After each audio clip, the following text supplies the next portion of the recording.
Len čo sa objavila na trhu kategória ultrabookov, nadšenci mobilných zariadení spozorneli a odvtedy sa vývoj v tejto oblasti nezastavil.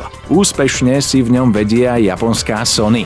Nakoniec potvrdzuje to aj jej model osvedčenej značky Vaio so značením SVT 1312 M1E.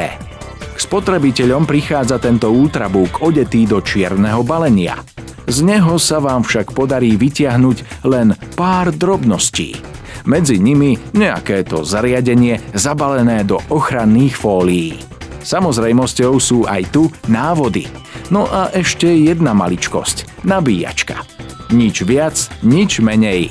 Sony je pri svojej značke Vaio známe tým, že v nej kombinuje dizajn s novými technológiami. Hliník moderným zariadeniam pasuje, veď elegantná strieborná farba je dnes šik.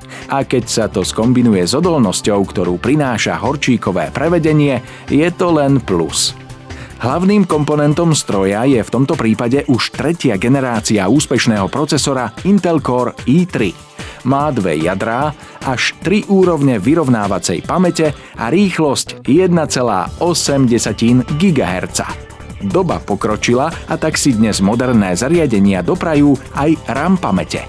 Tu nájdete 4 GB, čo operačnému systému Windows 8 úplne vyhovuje. Ani na rýchlosti disku by sa dnes už šetriť nemalo. Sony to vyriešilo celkom elegantne. Vo vnútri je síce 500 GB disk s magnetickými platňami, no jeho vyrovnávacou pamäťou je 32 GB poriadne rýchly SSD disk, ktorý jeho výkon zvyšuje. Konečne sa dostávame k samotnému displeju. To, že má uhlopriečku s rozmerom 13,3 palca, je vidieť na prvý pohľad, avšak prekvapí najmä rozlíšením, ktoré je 1920 na 1080 bodov, čiže plné HD. Výborne si rozumie aj s grafickým chipsetom od Intelu HD 4000. No a čo by to bol za moderný displej, keby nebol dotykový? V rýchlosti ešte konektorová výbava.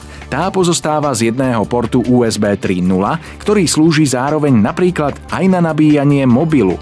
Ďalej z príbuzného USB konektora vo verzii 2.0, no a nezabudlo sa ani na HDMI, či dokonca analógový VGA mini konektor. Za zmienku stojí ešte integrovaná čítačka pre memory stick a SD karty, ale aj plnohodnotný Ethernet konektor. A čo taká výdrž?